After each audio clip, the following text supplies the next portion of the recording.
బహుభాషా నటుడు, రచయిత, సామాజికవేత్త, జ్ఞానపీఠ అవార్డు గ్రహీత గిరీష్ కర్నాడ్ ఇక లేరు.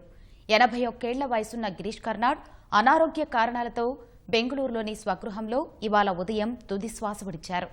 1938 మే 19న మహారాష్ట్రలోని మాథెరాన్లో జన్మించిన ఈయన రంగస్థల నటుడిగా ప్రఖ్యాతిగాంచారు.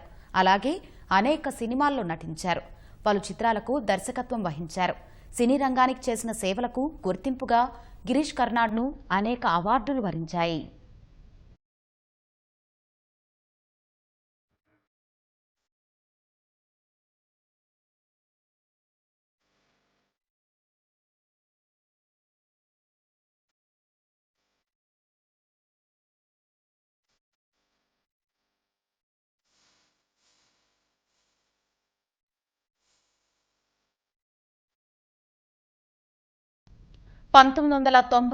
లో గిరీష్ కర్నాడ్ను జ్ఞానపీఠ అవార్డు వరించగా అనేక ఫిలింఫేర్ అవార్డులను సొంతం చేసుకున్నారు.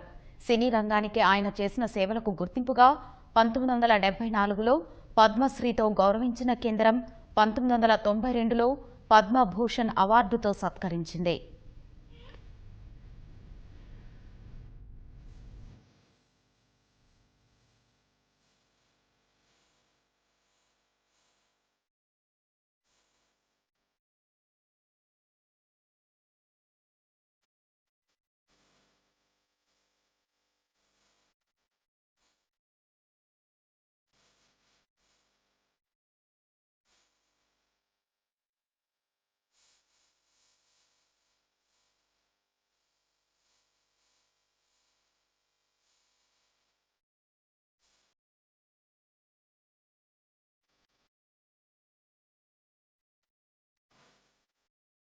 తెలుగుతో పాటు వివిధ భాషల చిత్రాలలో నటించిన గిరీష్ కర్నాడ్ తనదైన గుర్తింపు తెచ్చుకున్నారు.